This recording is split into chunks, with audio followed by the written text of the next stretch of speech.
Connecting to the internet. Internet. Networking software. World Wide Web thing on a computer today. Computer. Net Surfer Pro. We've been on this island for a week, longer than we were supposed to be trapped on this island. Please tell me you got the SOS going. I got the SSD right here. I'm surprised that I could, scrounge together an entire computer and recording setup. All right. We have an hour of battery left. We have to make this count. Yeah. How are we going to let people know where we are? We can't tell them where they are because that wouldn't be fun, All right, so we're going to convert our coordinates into base 10. Then we're going to convert it into base 64.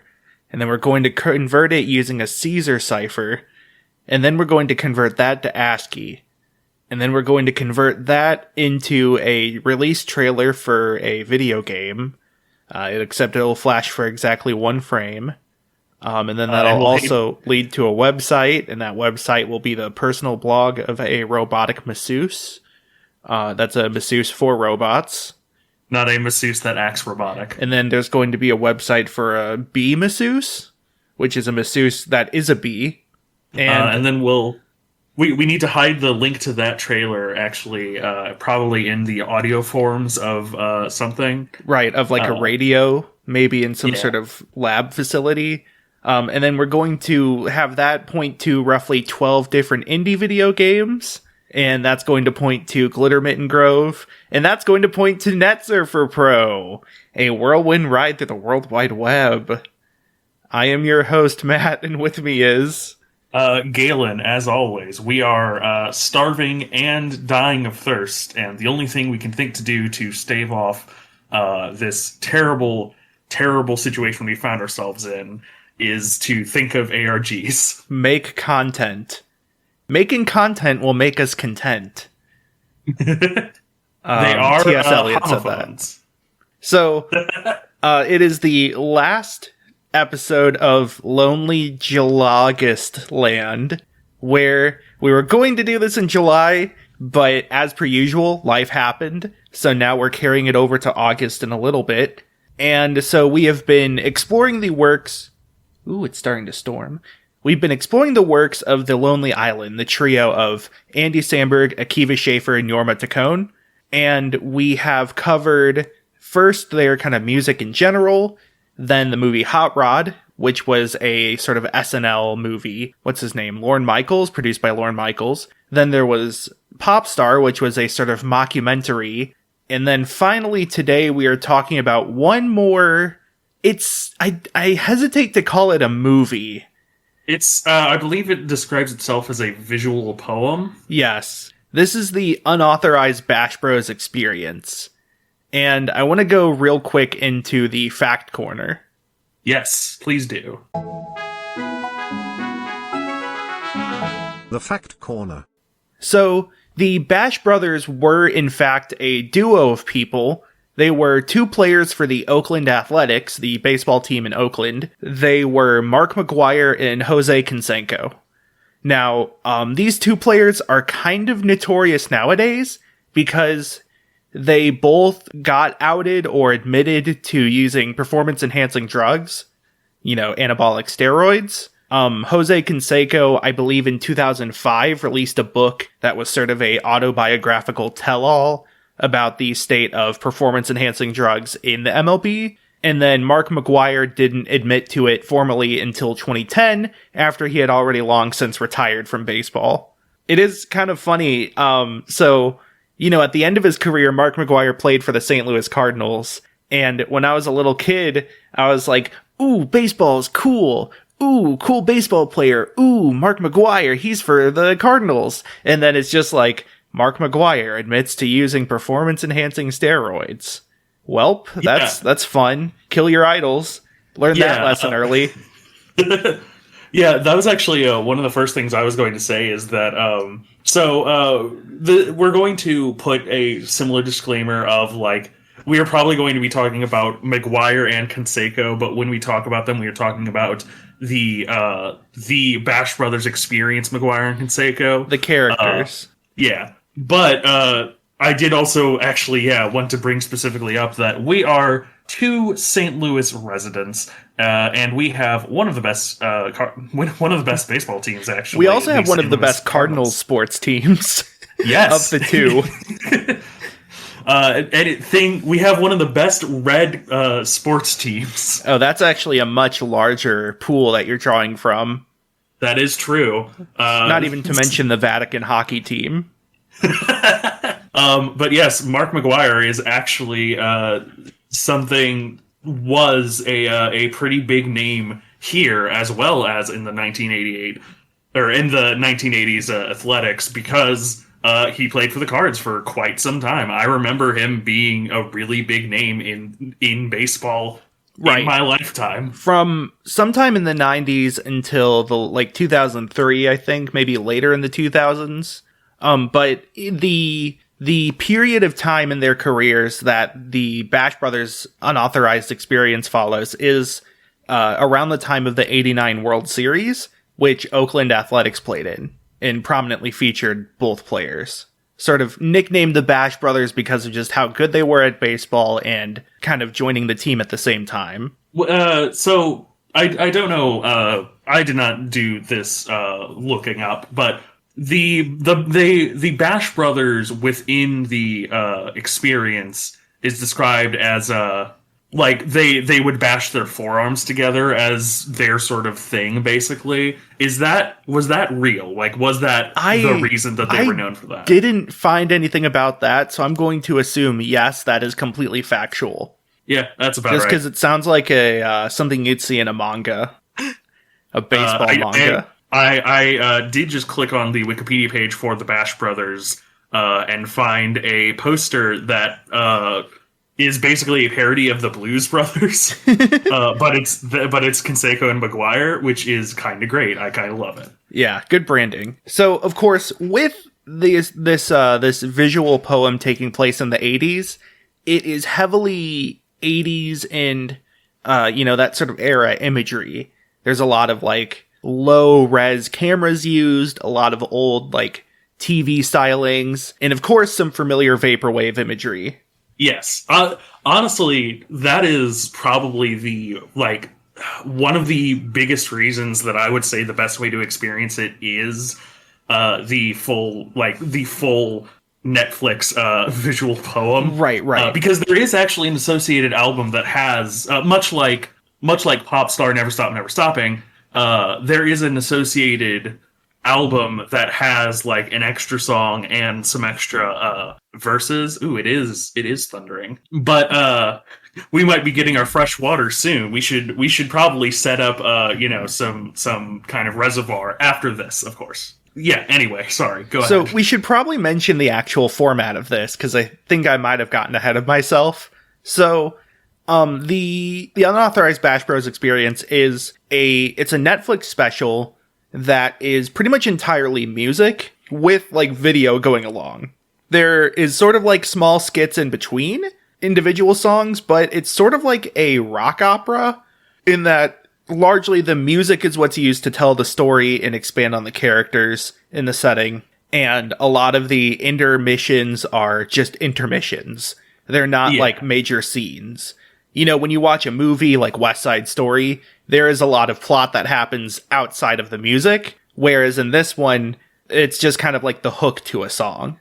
Yeah, I think there's only really one extended period that's live action, which is the intro to Oakland Nights. But aside from that, it's usually more just little interspersed. Honestly, it's very similar to the Incredible Thoughts song.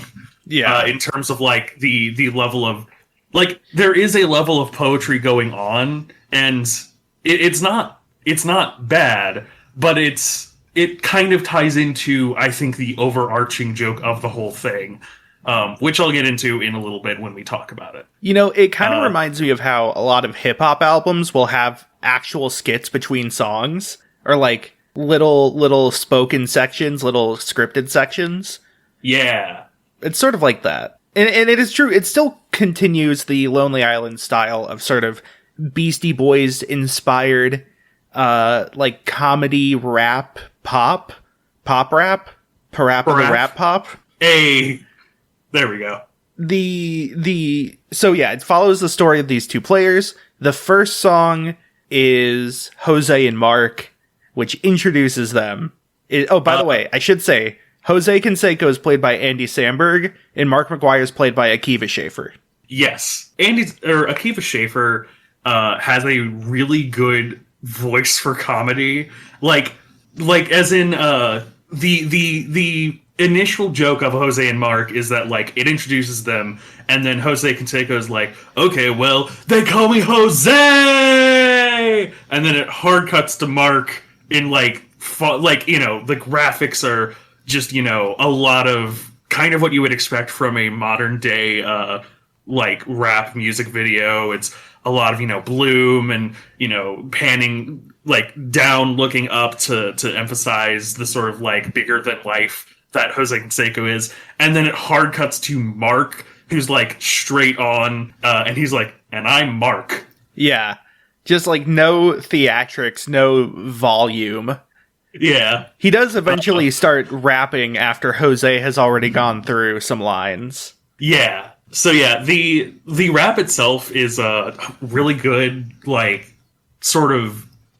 it's a good, very good tone setter, because Jose and Mark are both participating. It's it kind of bounces back and forth between them. And the big sort of, I think that the big kind of comedy beats that there are a lot of references to the 80s that you might not necessarily get if you are young.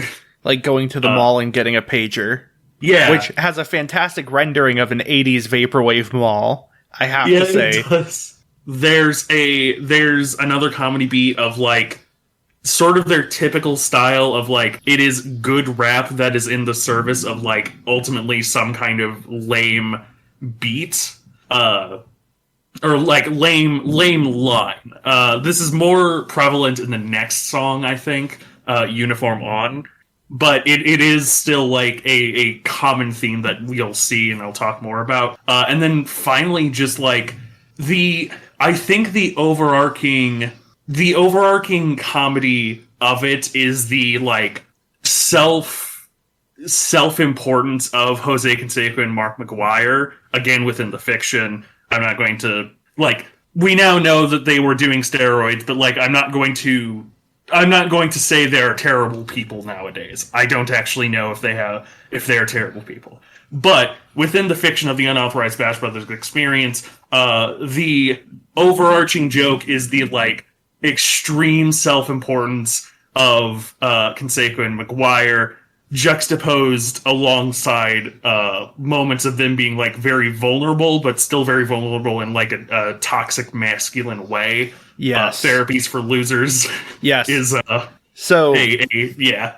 On that regard, I think I want to go ahead and jump to Uniform On. Yes. So, Uniform On is still sort of a continuation. It starts to touch on one of the running... It's sort of both a gag and a theme, which is that neither of them can really perform sexually because of the steroid use. And so they're kind of afraid of relationships. It's very much in the line of We're Back, where it's they're kind of self-emasculating to make a joke. So that's one of the entire verses. I do love the second verse. It starts with my name is Mark, and no, I'm not Mork. And it keeps going with these orc sounds. And then finally it says Noah should have had the Bash Brothers on his orc.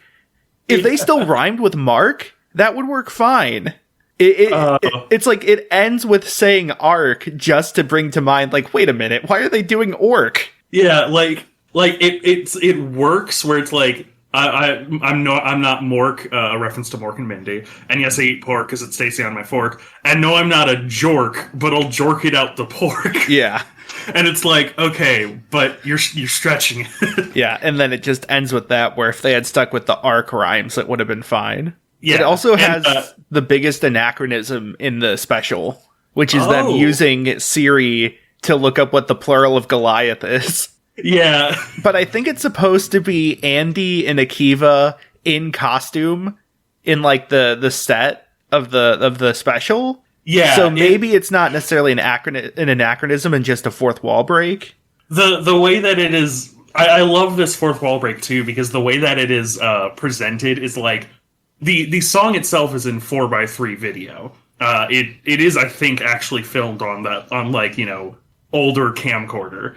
But when it has that moment where it's like where they say Goliathes and then they're looking up the plural of Goliaths, it cuts to a 16:9 ratio, and it's Sandberg and Schaefer sitting behind set. Wait, doesn't it have the Office shaky cam as well?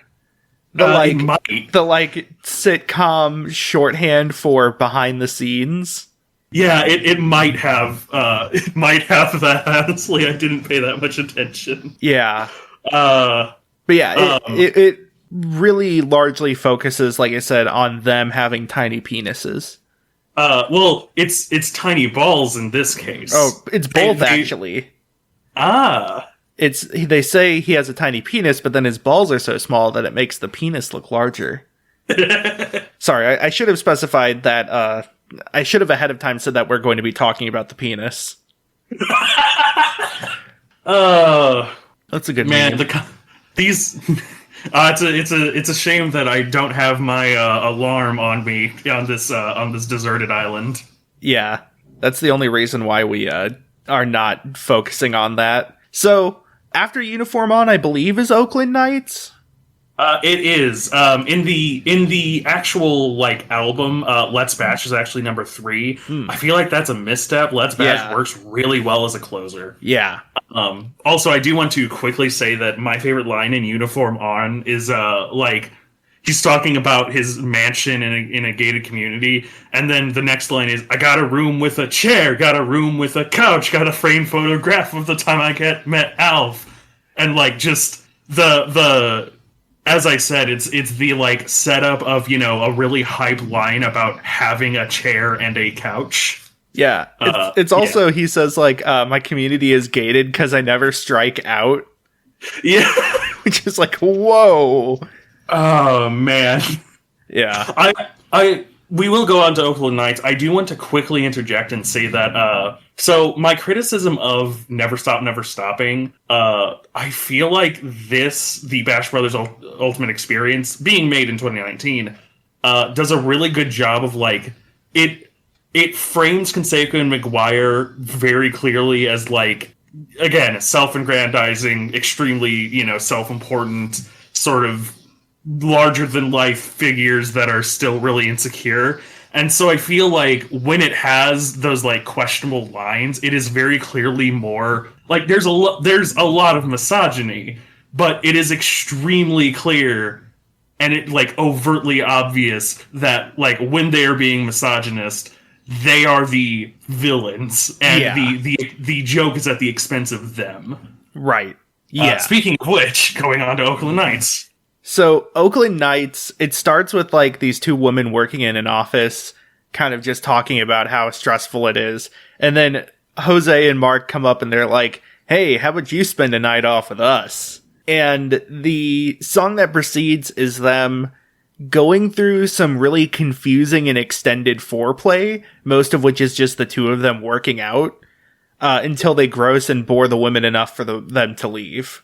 It's probably one of the biggest ones about how the characters, Mark and Jose, kind of have this relationship fear, or this fear of actually being, I don't know, actually having to put up or whatever. And so they just prolong the sex in this case by just trying to do other things, and it ends up not working out for them. This also stars Sia, but playing Sia is actor Sterling K. Brown, who, for clarity, Sia is, a musician, if you haven't heard of her, has, her trademark is, long hair that is half black, half white. And Sterling K. Brown is a fairly muscular black man. honestly, it feels very Prince. I want to say, like, without having any, without knowing the trivia or the behind the scenes, this feels kind of like a reference to Prince. Mm-hmm. Of, like, a black man with a really good falsetto. Yeah. But, like, it just, within the music video, it also just really works. Sterling K. Brown really does, like, a great job of, like, embodying Sia's personality. Yeah. Really, really doing, like, the lip syncing and acting really well to where it feels like it's coming out of his mouth. Yeah. And then, Oakland Nights goes into Focused as Fuck. Oh, right, yeah. This is the hell part of the song, of the special. So, Focused as Fuck is them being on drugs, going to a party, and freaking out? Yeah, pretty much. It's kind of, like, in theme until the very last, verse.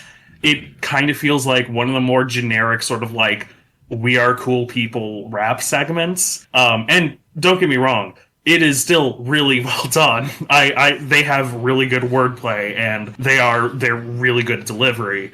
But, like, yeah, it just feels initially like, a self-important rap song. And then, like, the comedy stinger comes in where it's like, what is the goal? To make dad love me. To make dad love me. To make dad finally love me. And then, then it gets to the Kathy Ireland bit. Yeah. I will talk about how I'm pretty sure the video is, like, recorded and then sped up for a lot of it, which gives it this, like, very manic feeling. Yeah.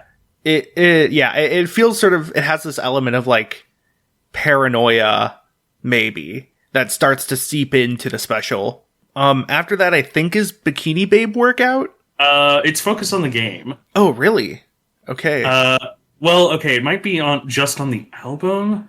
I'm pretty sure in the special, Bikini Babe Workout is before Focus on the Game. We're late for the game. It probably is, yeah. Because I'm sort of playing it in my head. Yeah. Because, of course, we cannot, look this up. Yeah. Anyway, yeah, so Bikini Babe Workout. Yeah. It's styled like an old TV infomercial. It's very, like, Sweatin' in the Oldies. Is that what it's called? Sweatin' in the Oldies? Yeah. Sweatin' in the Oldies. Very much like that, like a TV infomercial for, like, an exercise tape. It has a lot of, like, infomercial graphics. It has still the same low-res camera as before, but with some extra editing. It's like if Oakland Nights was people who, like, were weirded out by how much they were exercising, Bikini Babe Workout is their dream of, like, women who love to see them work out and will, like, get bench pressed by them or something. Yeah. To the point where, like, to even emphasize what you said about, like, they're sort of weirded out by sex, in the extended song, they specifically say that, like, now a common mistake, is that, men will try to flirt with these women, but they're here for work. They're not here for you to get off. And, like, that sounds like it might be, pro women, but, the clear sort of purpose within it is, like, it isn't, don't harass women. It's like, hey, you're here to get buff, not to get off. Stop it, bro. Yeah. The song, like, directly objectifies women in the sense that it treats them as objects, like weights to lift. And, Bikini Babe Workout makes them sound even more like something you use for a workout and then put down or something. Yeah. I also love the line about how, like, a woman shows up in sweatpants and, like, you can risk a blister with that. And in the video itself, it, like, it shows Canseco trying to lift someone in sweatpants, and, like, she flops off and he's like, ow, but, like, the lyric is about his pain. Yeah. There is, I don't know if I want to spoil the joke to this song, which I feel like we've successfully not spoiled. Yes, surprisingly enough.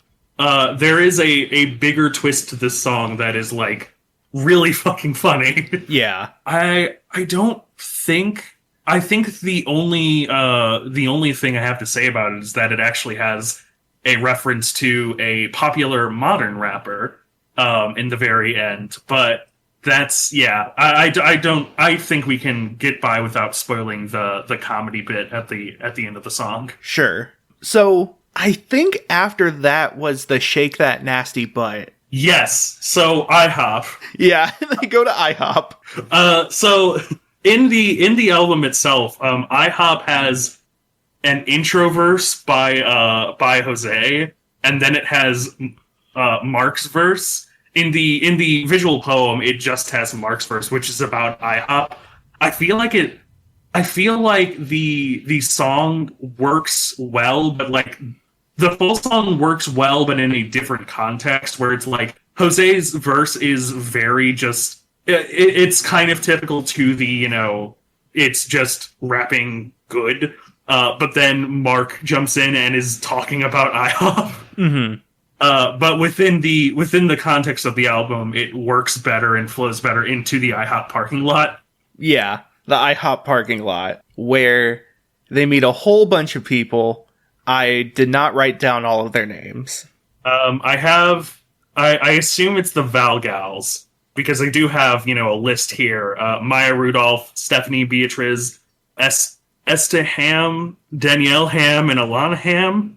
Haim. Mm-hmm. I assume that they're Haim is a pop group. Mm. But the IHOP parking lot might be my favorite song. It's very good.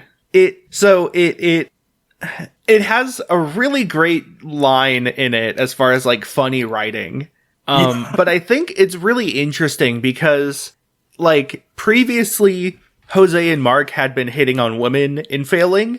This is like a weird instance of them being objectified. Yeah. And it's sort of interesting if you think about it as like, sports players are kind of objectified for their body at times. Yeah. Obviously not as much as women, but that sort of seems like a thing they're doing. Yeah. So like one of the consistent things, like one of the consistent themes is kind of like they are clearly, sort of making fun of the, like, how it's so hard being famous, but they're also a little sincere about it.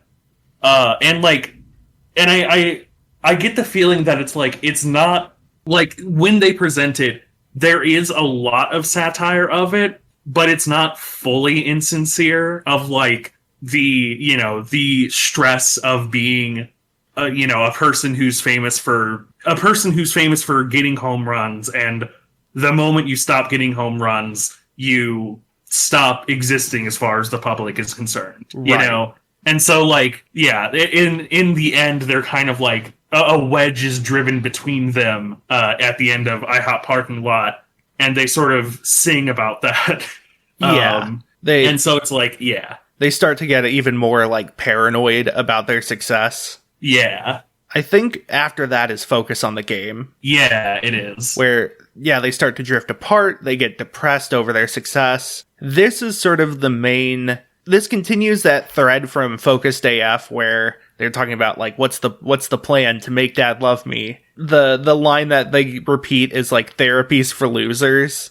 Yeah. And then focus on the game. And so, I want to dial back a few weeks to when we first started talking about the Lonely Island's music. I mentioned how a lot of their works have this sort of commentary on toxic masculinity. So like, there's a lot of songs in their music about that and like the artifice of toxic masculinity in pop and hip hop. Hot Rod had the whole subplot about how like the drive for Rod to be a manly man of the house kind of made a big strain in his relationship with his stepdad. Popstar had a similar thing as this, where like Connor couldn't really address his emotions well because of his sort of inflated ego and sense of like self.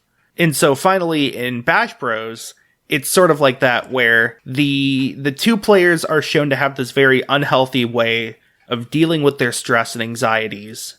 Because they are told therapy's for losers, and instead they just need to focus on the game. And that seems to be just giving them more problems.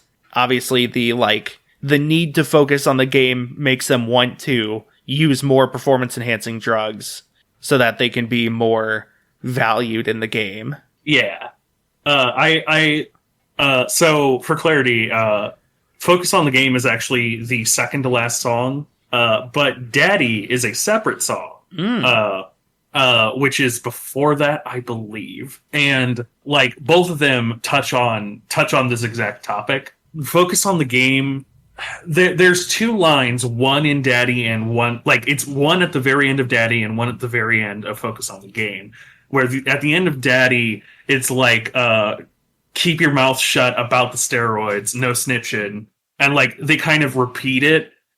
They repeat it about the steroids, and like it's the only time in that song where like the production sort of gets harsher. It uses sort of like, it uses like very muted but also loud like clipping percussion to kind of show the like slip from the paranoia and the slip into what they are. And at the very end, the line is like, don't fuck up a good thing while you've got it. And then at the end of Focus on the Game, they basically confide in each other where it's like, you're the man, JC. You're the man, Big Mac.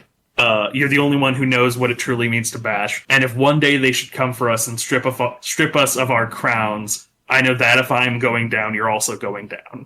Yeah. And like, I feel like that's sort of like the turning point in the exact penultimate song where they basically realize that their brotherhood is what they really have in this career, Mm-hmm. They have a blood pact. Yeah, basically. They've exchanged drinks from the Gatorade cup. They huddle around the table for a slice of orange before going on to a full course meal of roast duck and, of course, Gatorade. And then the winners were sent off to the wall. This also has my favorite line right before Let's Bash. During the intermission, they kind of they basically show the fallout that would eventually happen of Canseco and McGuire sort of like getting questioned about steroids and the strain that it would cause. And I believe Andy Samberg basically asks the question, hello, God, you're not in this podcast. Oh, you've called my name? I'm Ben God. I'm a pretty big guy. Who are you? But the line is, can a man be remade? Can a legacy be reborn? And then, fuck it, let's bash. Which goes into Let's Bash. But I feel like that line is sort of the big hook. Like it's the answer to the thesis. Like to the the sympathetic to Jose Canseco and Mark McGuire thesis of can a man be remade and can a legacy be reborn? I feel like the answer kind of has to be yes, because I knew Mark McGuire, but I did not know anything about the Bash Brothers. I did not know anything about the 1980s athletics team. And this specific thing, this specific musical is what sort of actually made me learn anything about it. And so I feel like again, the comedy still comes in of them being self-aggrandizing and, high, very large ego. But I feel like as far as the actual sympathetic side goes, it's still, it holds some weight. It does have some sympathy for these two personalities who have had a wedge driven between them because of their fame. I think the other thing is, so the special has dealt a lot with worries about the future, about when you get famous for something, how do you maintain that? So, like, they use performance-enhancing drugs, and then they get paranoid, and then, they're worried about, like, taking down each other's career if the other one snitches. And I think those questions are, like, if our career goes south and we're no longer baseball players, will we be able to make a good name for ourselves, or will we be left in infamy? And by saying, fuck it, let's bash, is them just being like, who gives a shit? If people find us out that we're doping, then we'll worry about that then. And then, like, Let's Bash comes on as sort of they're finally able to live in the present without worrying about the future. Ironically, focusing on the game. Yeah. Yeah, I think it could go either way, honestly. In a way, their legacy is being reborn as this sort of weird biopic project, but also it's not like it's really making them out to be good people. Yeah. At the same time, they're, in the end, they kind of just puttered out after all of the scandals, but, they still had a very successful career. Even without this special, they would have still had a successful career in their prime, especially. Yeah. So, Let's Bash is the final song of the special, apparently the third song of the album. I don't know why. It's really good as sort of a final song because the spot in the storyline is that they are at the 89 World Series and they are winning it. They are taking it home. And so the song is a very, like, triumphant finish. Sort of, like, bringing back the energy of the first song, of them being like, we're successful, we're cool. But it also has, like, one of the most Lonely Island verses of the whole thing. Yes. Which is the baseball team verse. I think. Hang on. May I attempt? Sure. This is... I've done some amount of rote memorization. Oh, God. I might be athletic, but I'm built like a giant.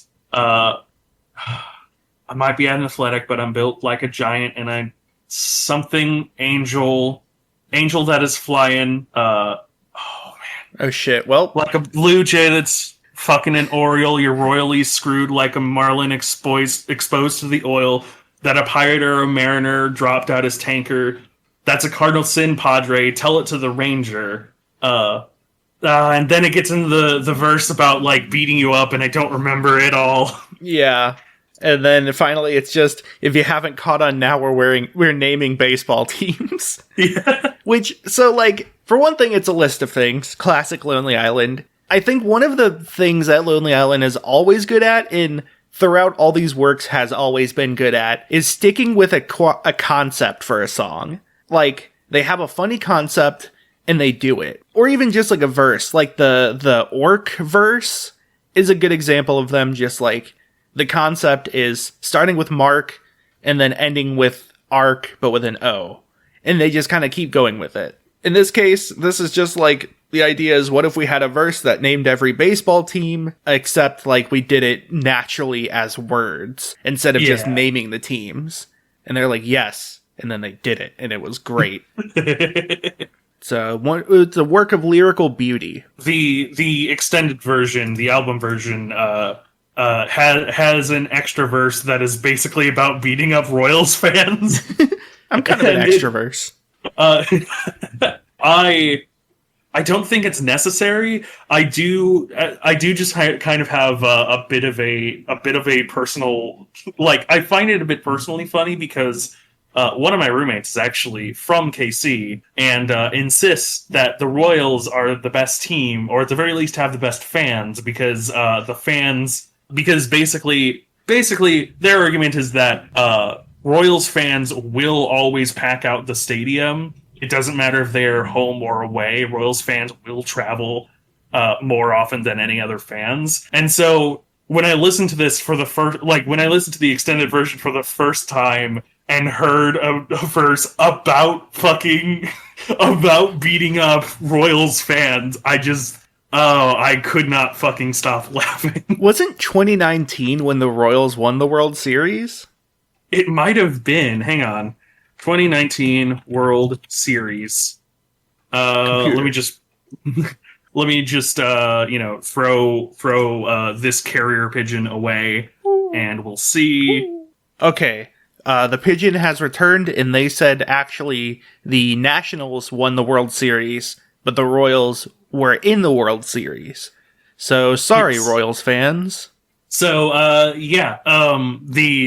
so Let's Bash. It's Yep. a very good song. And then at the very end of the special, Yorma comes in as Joe Montana.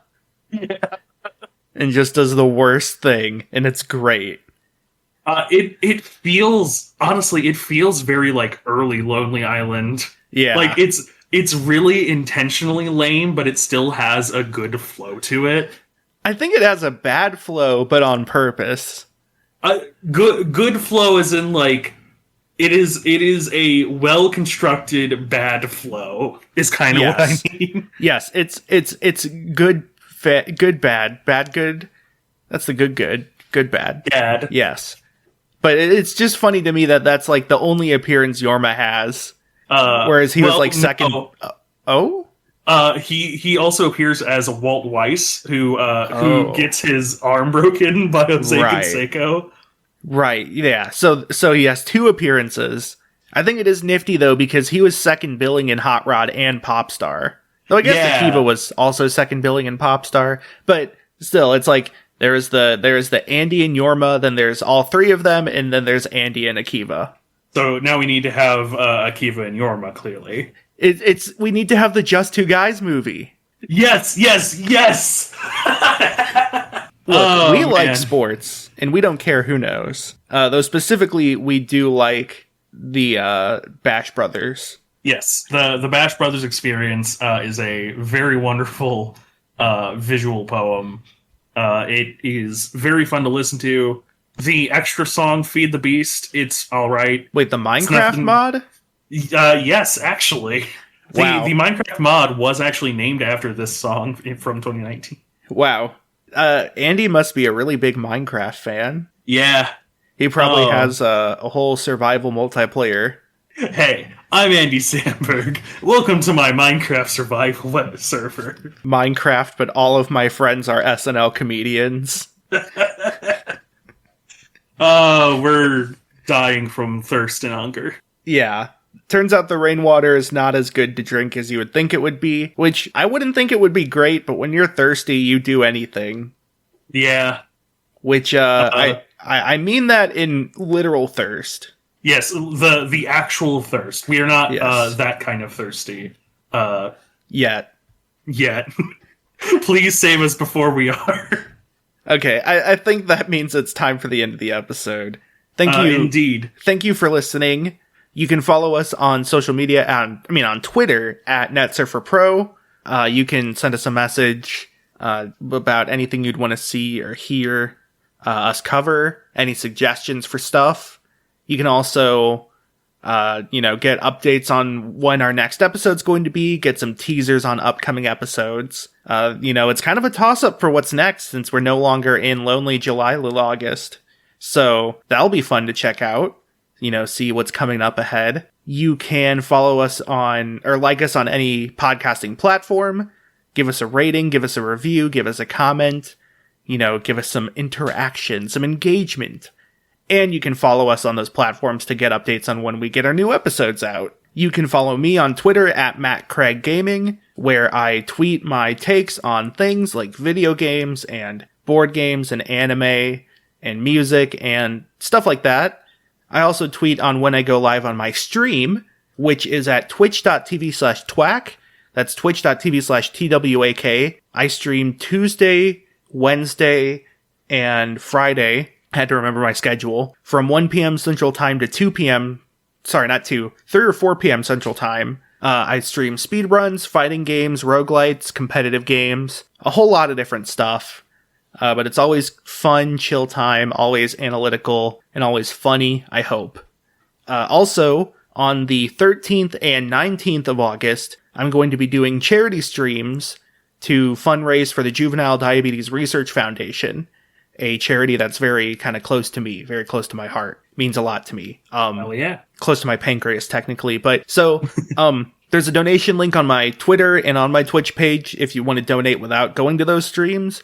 But on those dates, the 13th and 19th of August, I will have special donation-based or fundraising-based streams. The 13th, I will be playing Hitman, and people can donate money to mess with me. And on the 19th, I'll be playing Fortune Street, and for, I believe, every $50 I raise, I'm going to increase the max amount of money it takes to beat the game, so it'll go longer if more people donate money. So that'll be a wild event, and that's it for me. You can find me on Twitter and TikTok at the tag of @GalenWilson. That is @GalenWils0n. I post my hot takes and sometimes pictures of my cats. You can find me on Twitch at twitch.tv/machinegunvampire. I get to stream, and I probably won't be streaming for a little while longer while we're on this island. And you can find me on YouTube at The Only Galen on YouTube. I might actually have a video sometime. I've had no small amount of ideas for videos, and I feel like I've finally sort of thought of what I want to do first. So, with that, that is all of my socials. So thank you very much for listening. See ya.